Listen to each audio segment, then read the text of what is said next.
வணக்கம் நேயர்களே. ஒவ்வொரு வாரமும் உணவே அமிர்தம் நிகழ்ச்சியில் பல வித்தியாசமான கான்செப்டை எடுத்துக்கிட்டு அதை பற்றிய பல தகவல்களை உங்களோட ஷேர் பண்ணிட்டு வரோம்.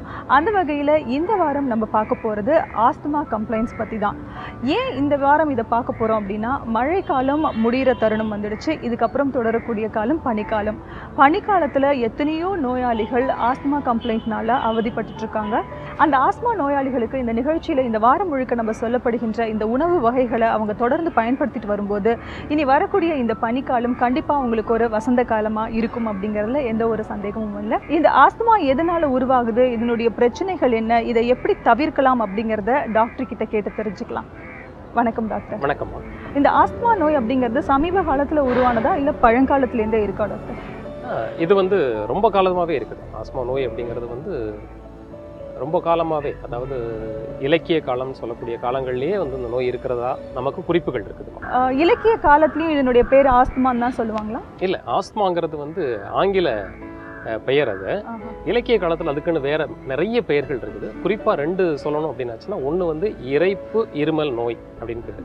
இது இறைச்சிக்கிட்டே இருக்கும். இந்த நோய் வரவங்க மூச்சு விடும்போது வேகமாக மூச்சு விடுறதுனால ஒரு சத்தம் வரும். இரைப்பு இருமல் நோய் அப்படின்னு. இன்னொன்று சுவாச காசம் அப்படின்னும் இதை சொல்லலாம். இது மாதிரி பல பெயர்கள் இருக்குது. இது இலக்கிய காலத்தில் இந்த பெயர்கள் வச்சு தான் அந்த நோயை குறிப்பிட்டிருக்காங்க. பொதுவாக இந்த உருவாகிறதுக்கு முக்கியமான காரணம் என்ன? சில குறிப்பிட்டவங்களுக்கு இந்த காரணத்தில் தான் உருவாகுது அப்படிங்கிறத தெளிவாகவும் சொல்ல முடியாத நிலையிலையும் இருக்குது. ஆனால் நமக்கு தெரிஞ்ச காரணங்களை இப்போ நம்ம பட்டியலிட்டு சொல்லிடலாம். ஒன்று பரம்பரையாக வரக்கூடியது. அப்பாவுக்கு இருந்து, தாத்தாவுக்கு இருந்து, அப்பாவுடைய கூட பிறந்த தங்கைக்கு, அத்தைக்கு, சித்திக்கு, யாராவது குடும்ப வழியாக ஜெனட்டிக்கலாக அவங்களுக்கு வரக்கூடியது ஒரு வகையாக இருக்குது. இன்னொன்று சூழ்நிலை காரணமாக, அதாவது அந்த அவர்கள் வாழக்கூடிய சூழ்நிலை காரணமாக அந்த தட்பவெட்பநிலை மாறுதல், அவர்களுடைய சூழ்நிலையில் இருக்கக்கூடிய ஒரு விதமான பொல்யூஷன், இது காரணமாக வர்றதுக்கு ஒரு வாய்ப்பு இருக்குது. சில இது அலர்ஜி காரணமாகவும் வருது. ஏட்டோப்பின்னு சொல்லுவோம். ஏட்டோபிக் ஆஸ்மா அப்படின்னு பேர் இருக்கு. இந்த மாதிரியான ஒரு நிலைகள்லையும் இருக்குது. இது மாதிரி வருவதற்கான அடிப்படை காரணம் இது. ட்ரிகரிங் ஃபேக்டர்னு சொல்லிட்டு இந்த ஆஸ்மா நோய் வருவதை உருவாக்குவதை பெருப்படுத்தக்கூடிய சில காரணிகள் இருக்குது. குளிர்ந்த காற்று, நோய் தொற்று கிருமிகள். சில தும்மல் மூக்கடைப்புக்கு வைரஸ் கிருமி தொத்துச்சுன்னா ஆஸ்மா வந்துடும். சிலருக்கு ஒத்தை தலைவலி மைக்ரேன் வந்ததுன்னா ஆஸ்மா வந்துடும். சிலருக்கு காய்ச்சல் வந்தால் ஆஸ்மா வந்துடும். சிலர் காய்ச்சலுக்காக பயன்படுத்தக்கூடிய சில விதமான ஆன்டிபயோட்டிக்ஸ் சாப்பிட்டா அவங்களுக்கு இந்த ஆஸ்மா வந்துடும். இதனால் இது ட்ரிகரிங் ஃபேக்டர்னு பேர். இது மாதிரி நோய் வருவதற்கான அடிப்படை அப்படிங்கிறது பரம்பரை, சூழ்நிலை, அலர்ஜின்னு சொல்லியிருக்கிறேன். அதே மாதிரி இதை ட்ரிகரிங் ஃபேக்டர்னு சொல்லக்கூடியது, இதை தூண்டுவிக்கக்கூடிய காரணிகள் சொல்லக்கூடியது பலவிதமான பொருட்கள் சொல்லியிருக்கேன். ஸோ இந்த 2 காரணங்களையும் நம்ம தெரிஞ்சுக்கிட்டால் தான் இதுலேருந்து தப்பிக்கிறதுக்கு, இதுலேருந்து நம்மளை விடுவித்துக் கொள்வதற்கு வழிவகை கிடைக்கும். அப்போது நீங்கள் சொல்கிறது பார்த்தீங்கன்னா, இது குறிப்பிட்ட காலத்திலேயோ இல்லை குறிப்பிட்ட சூழ்நிலையினாலேயோ ஏற்படக்கூடிய ஒரு நோயின்னு எடுத்துக்கலாமா டாக்டர்? இல்லை, அப்படியும் இல்லை. இது எல்லா மாதங்கள்லையும் வரக்கூடிய நோயாக தான் நம்ம பார்க்கணும். சிலருக்கு இந்த பனி ட்ரிகரிங் ஃபேக்டராக இருக்கும் சிலருக்கு.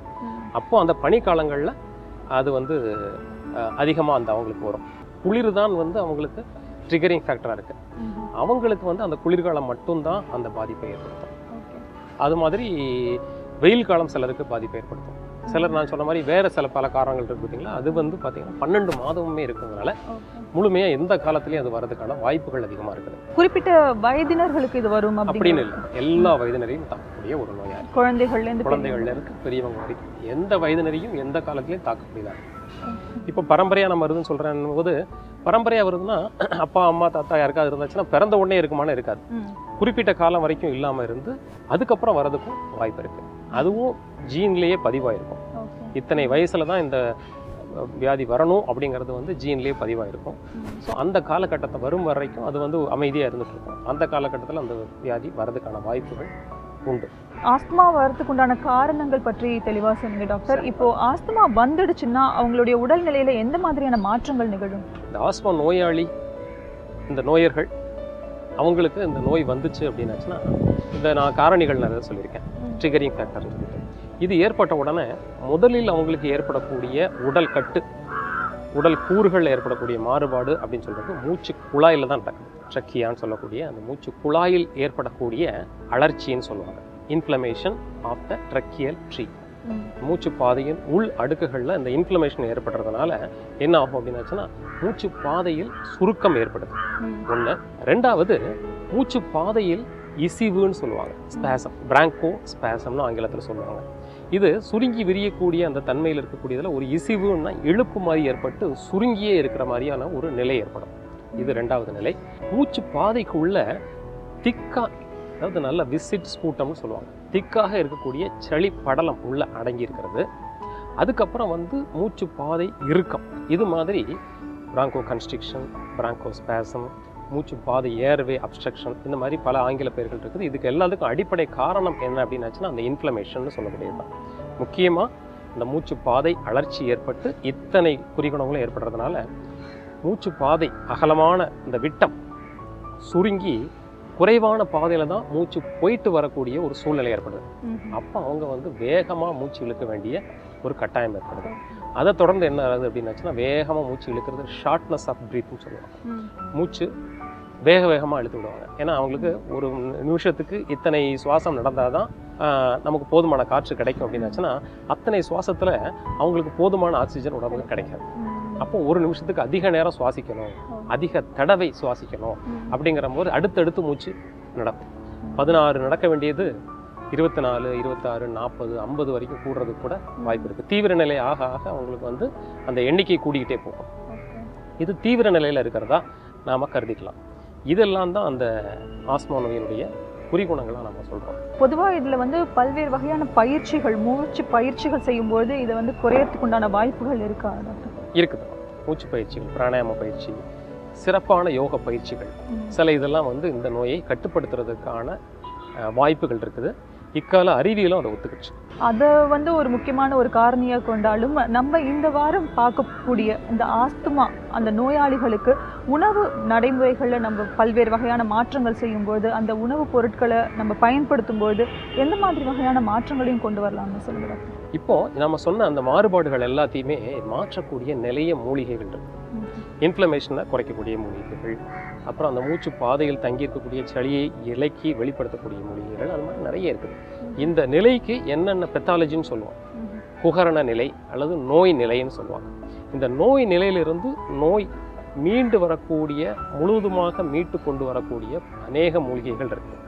அதில் சிலவற்றை தான் நம்ம இந்த வாரம் பார்க்க போகிறோம். இப்போ நீங்கள் சொன்ன மாதிரி மூலிகையை பயன்படுத்தி அந்த ஆஸ்துமா நோயை கட்டுப்படுத்த முடியும் அப்படின்ற ஒரு விஷயத்த சொன்னீங்க.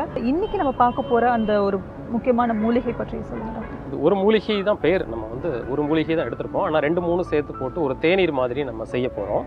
இதில் முக்கியமான பொருள் அப்படிங்கிறது கிராம்பு, லவங்கம்னு சில இடத்துல சொல்லுவாங்க. இந்த கிராம்பு தேநீர் அப்படின்னு ஒன்று செஞ்சிட்டோம் அப்படின்னாச்சுன்னா இது அந்த ஆஸ்மா நோயாளிகளுக்கு சிறந்த பலனளிக்கக்கூடிய ஒரு தேநீராக இது அமைய போகுது. இதில் நாம் வெற்றிலை, பூண்டு, மிளகு இதெல்லாம் போட்டு ஒரு டீ மாதிரி செய்ய போகிறோம். இது மொத்தமும் சேர்ந்த கலவை தான் நான் ஏற்கனவே சொன்ன அந்த மாறுபாடுகளை முழுவதுமாக நீக்கக்கூடிய ஆற்றலை ஒருவருக்கு கொடுக்கக்கூடியதாக இருக்குது.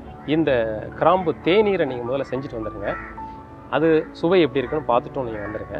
இது ஆஸ்மா நோயாளிகள்லாம் சாப்பிடணும்னு அவசியம் இல்லை, இல்லாதவங்களும் சாப்பிடலாம். அதனுடைய மொத்த பலனும் என்ன அப்படிங்கிறத நம்ம பின்னாடி விளக்கலாம். கண்டிப்பாக.